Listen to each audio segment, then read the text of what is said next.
जिसका business model बहुत ही ज्यादा सॉलिड है एंड आगे चलकर ये कंपनी बहुत बड़े मल्टी बैगर रिटर्न देने का पोटेंशियल रखती है, क्योंकि इस कंपनी के जो इक्विटी रेशियोज है वो काफी हाई देखने को मिलते हैं। इसका जो रिटर्न ऑन कैपिटल एम्प्लॉयड है वो क्लोज टू 50% के आसपास देखा जा सकता है और ये एक कर्ज मुक्त कंपनी है। एंड अभी यहाँ पर अपॉर्चुनिटी क्या बन रही है कि ये अभी भी एक पेनी स्टॉक है जो कि लगभग 26 रुपए के आसपास ट्रेड कर रहा है। और दोस्तों अभी ये स्टॉक में बहुत अच्छा करेक्शन हो चुका है। देखा जाए तो स्टॉक का रीसेंट हाई 83 रुपीज हमें देखने को मिलता है और अपने रीसेंट हाई से अभी ये 70% के आसपास डिस्काउंट पर मिल रहा है। साथ में ये एक हाई ग्रोथ पेनी स्टॉक है जो कि लगभग 70% CAGR से ग्रो कर चुकी है पिछले 5 सालों में और स्टॉक ने पिछले 5 वर्ष में इस जबरदस्त गिरावट के बावजूद भी 1000% के रिटर्न्स बनाकर दिए हैं, यानी कि 5 साल में यहाँ पर पैसा 10 गुना से ज्यादा मल्टीप्लाई हुआ है। और देखिए जब हम हाई ग्रोथ पेनी स्टॉक्स की बात करते हैं तो वहां पर ग्रोथ भी ज्यादा आती है एंड करेक्शन भी काफी ज्यादा आती है। तो अभी यहाँ पर देखा जाए तो स्टॉक में जो करेक्शन है वो लगभग खत्म होने को है, क्योंकि स्टॉक की जो वैल्यूएशन है वो अभी कंफर्टेबल जोन में आ रही है। तो इसीलिए आप इस पेनी स्टॉक पर अपनी रडार बनाए रखिए। देखिए अभी भी एक बहुत ही छोटी कंपनी है। सबसे पहले तो इस कंपनी के बिजनेस को एनालाइज कर लेते हैं। तो यहाँ जिस कंपनी के ऊपर हम चर्चा कर रहे हैं ये कंपनी कॉटन सेक्टर से आती है। और दोस्तों यहाँ पर मैं आपको इस कंपनी के बारे में बताना चाहूंगा कि ये कंपनी 2013 में इनकॉर्पोरेट की गई थी, यानी कि आज से 10 साल पहले इस कंपनी की शुरुआत की गई थी। और इन्होंने पिछले 10 वर्षों में क्या माइलस्टोन अचीव किया है, एक बहुत बड़ा माइलस्टोन ये है कि इन्होंने 0 से स्टार्ट किया था और आज ये 500 करोड़ के मार्केट कैप तक पहुंच गए हैं, जो कि एक पहला साइन है कि इसका जो मैनेजमेंट है वो बहुत ही ज्यादा ऑप्टिमिस्टिक है। तो 2014 में इस कंपनी ने कमर्शियल प्रोडक्शन स्टार्ट की थी। 2015 में इन्होंने अपना नया segment organic cotton segment introduce किया। 2016 में ये एक्सपोर्ट्स करने लगे। 2018 में देखा जाए तो इनकी जो रेवेन्यूज है वो 100 करोड़ तक अचीव कर चुके थे। 2019 में इन्होंने आईपीओ भी लाया, एसएमई कैटेगरी में ये स्टॉक लिस्ट हुआ। देन इन्होंने 200 करोड़ के रेवेन्यूज भी अचीव किए। 2021 में इस कंपनी की ग्रोथ ट्रेमेंडसली बढ़ चुकी थी। जो ऑर्गेनिक कॉटन सेगमेंट है वहां से 500 करोड़ से ज्यादा के रेवेन्यूज आना शुरू हो चुके थे। और 2022 में रिसेंटली इन्होंने अपने प्रोडक्ट पोर्टफोलियो को एक्सपैंड भी किया है और इन्होंने कॉटन यार्न को अपने प्रोडक्ट पोर्टफोलियो में इंट्रोड्यूस किया है। तो ये पिछले 10 सालों में कंपनी ने अचीव किया है। 0 से 500 करोड़ की यहाँ पर कंपनी रेवेन्यूज कर रही है। और इनके बिजनेस वर्टिकल्स को देखें एंड इनके प्रोडक्ट पोर्टफोलियो को देखें तो आज इनके 3 बिजनेस वर्टिकल्स है। सबसे पहला वर्टिकल मैन्युफैक्चरिंग का है जहां पर ये cotton bales and cotton seeds की मैन्युफैक्चरिंग करते हैं। दूसरा बिजनेस वर्टिकल ट्रेडिंग का है जहां पर ये कॉटन से जुड़े कपास की ट्रेडिंग करते हैं, cotton bales, cotton seeds and cotton yarn की ट्रेडिंग करते हैं। इनका तीसरा सेगमेंट जॉब वर्क का है जहां पर ये कपास की गिनिंग एंड प्रेसिंग करते हैं। और यहाँ आप इनके प्रोडक्ट पोर्टफोलियो के डिफरेंट वैरायटी के कॉटन्स को भी देख सकते हैं। ये कुछ कॉटन की वैरायटीज है जिसकी ये कंपनी आज प्रोसेसिंग कर रही है। तो थोड़ा सा इनके बिजनेस को समझा जाए तो सबसे पहले ये कंपनी रॉ मटेरियल की प्रोक्योरमेंट करती है फार्मर से, जहां पर ये कॉटन एंड इससे जुड़े सीड्स वगैरह ये प्रोक्योर करते हैं। देन ये मशीन्स में लेकर गिनिंग करते हैं एंड गिनिंग के बाद इनकी क्लीनिंग की जाती है। देन कॉटन को प्रेस किया जाता है एंड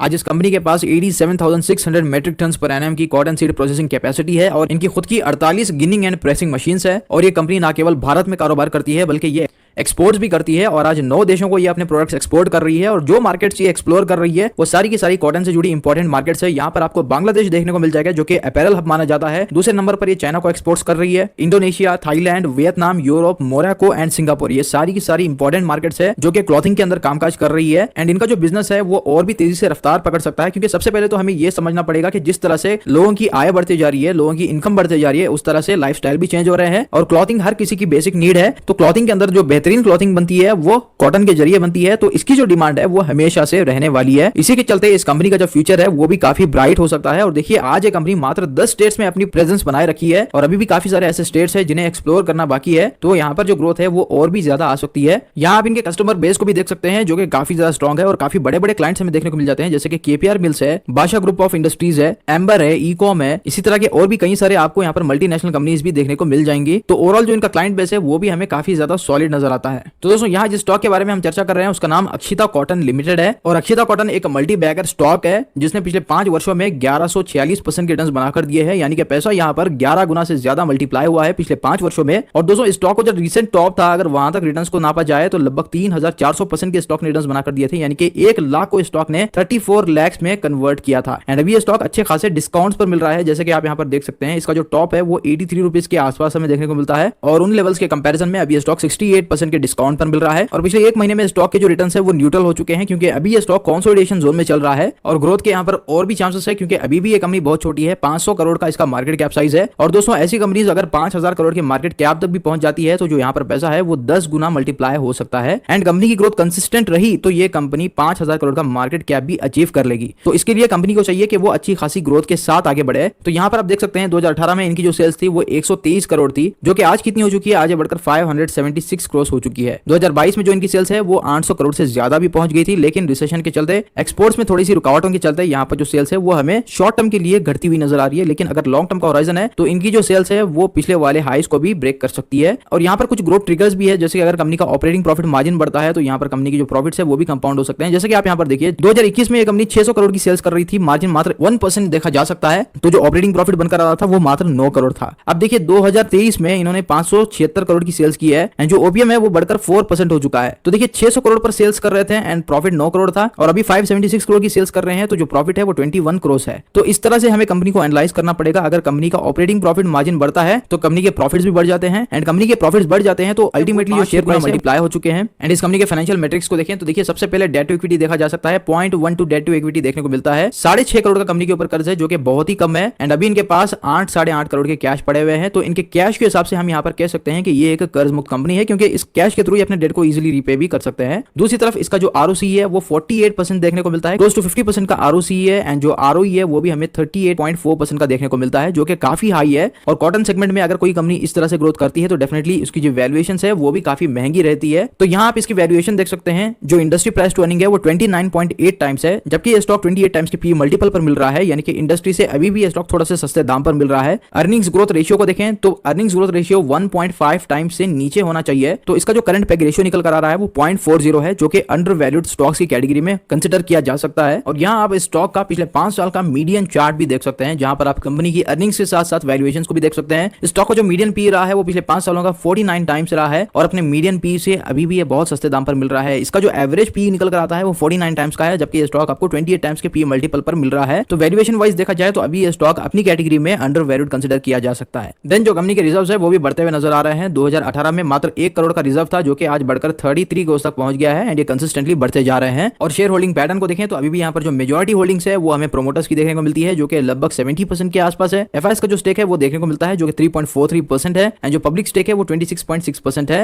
एंड जो अभी भी मेजॉरिटी होल्डिंग्स है वो हमें प्रोमोटर्स एंड इंस्टीट्यूशंस के पास ही देखने को मिलती है। अब यहाँ पर ये आप नोट कर सकते हैं कि जो एफआई की होल्डिंग है वो स्टॉक में कम हुई है। जून से लेकर मार्च तक यहाँ पर जो एफआई की होल्डिंग थी वो कंसिस्टेंटली 10% से बढ़कर 12.45% तक पहुंच गई। देन अचानक देखा जाए तो इनका जो होल्डिंग है वो अब घटकर मात्र 3-3.5% ही रह गया है। तो यहाँ पर आपको एक डाउट आ सकता है, तो यहाँ पर इंस्टीट्यूशंस की होल्डिंग क्यों कम हुई है, उसका रीजन भी आपको पता चलना चाहिए। देखिए स्टॉक का जो मीडियन पी है वो मैंने आपको बताया 49 टाइम्स था, लेकिन अगर आप देखिएगा तो पीक पर यह स्टॉक लगभग 80 के पी मल्टीपल्स तक चला गया था, जो कि किसी कॉटन इंडस्ट्री के स्टॉक के लिए काफी ज्यादा हाई है। इस तरह की वैल्यूएशन शायद आप ईवी सेक्टर को दे सकते हैं, लेकिन कॉटन सेक्टर को ऐसी वैल्यूएशंस नहीं दी जा सकती। इसलिए मैंने स्टॉक के ऊपर एक वीडियो भी बनाया था, जब ये स्टॉक 80 रुपए के आसपास 70 रुपए के आसपास ट्रेड करा था। वहां पर मैंने आपको बताया था कि स्टॉक में एक्युमुलेशन नहीं करनी चाहिए, क्योंकि वैल्यूएशन जो है वो अभी बहुत एक्सपेंसिव हो चुकी है। तो कुछ वैसा ही हुआ, स्टॉक में अच्छी खासी करेक्शन हो चुकी है, लेकिन अभी मैं आपको बता रहा हूं कि ये स्टॉक अच्छे खासे वैल्यूएशंस पर आ चुका है। तो अभी आपको यहाँ पर रडार बनाए रखनी चाहिए। इन्वेस्टमेंट के लिए ये स्टॉक अपने फंडामेंटल्स एंड टेक्निकल्स में 69% पास है। फाइनली टेक्निकल्स को देखें तो ये स्टॉक बेरिश ट्रैजेक्टरी में है, और अभी ये स्टॉक कंसोलिडेशन जोन में चल रहा है। बेरिश ट्रैजेक्टरी यहाँ पर लगभग खत्म होने को नजर आती है, क्योंकि एक जो यहाँ पर ट्रेंड लाइन है जो डाउन ट्रेंड की चल रही थी उसके ऊपर ये स्टॉक अभी आ चुका है। यहाँ पर आप नोट कर सकते हैं ट्रायंगल पैटर्न के बाहर अभी ये स्टॉक आ चुका है। जो डाउन साइड है वो काफी ज्यादा लिमिटेड है। यहाँ पर एक एसएल के साथ भी काम किया जा सकता है, और यहाँ पर जो रिस्क टू रिवार्ड है वो अभी थोड़ा सा फेवरेबल नजर आता है। देखिए अगर स्टॉक 24 रुपए 45 रुपए के आसपास मिल जाता है, जो कि इसका इंपॉर्टेंट सपोर्ट है, तो वहां पर हम इसको रडार पर ले सकते हैं। एंड यहाँ पर एक स्टॉप लॉस हमारा क्या हो सकता है, जो स्टॉप लॉस है वो 24 रुपए 75 पैसे के आसपास होने वाला है। तो अगर इस स्टॉक को लॉन्ग टर्म के लिए होल्ड किया जाए तो डेफिनेटली स्टॉक से मल्टी बैगर रिटर्न्स बनाए जा सकते हैं, क्योंकि इस कंपनी की जो ग्रोथ है वो आगे चलकर भी अच्छी रह सकती है, क्योंकि जिस सेगमेंट में कंपनी कामकाज कर रही है वो हाई ग्रोथ सेगमेंट है, और अपने सेगमेंट में ये मार्केट लीडर बनने का पोटेंशियल होल्ड करती है।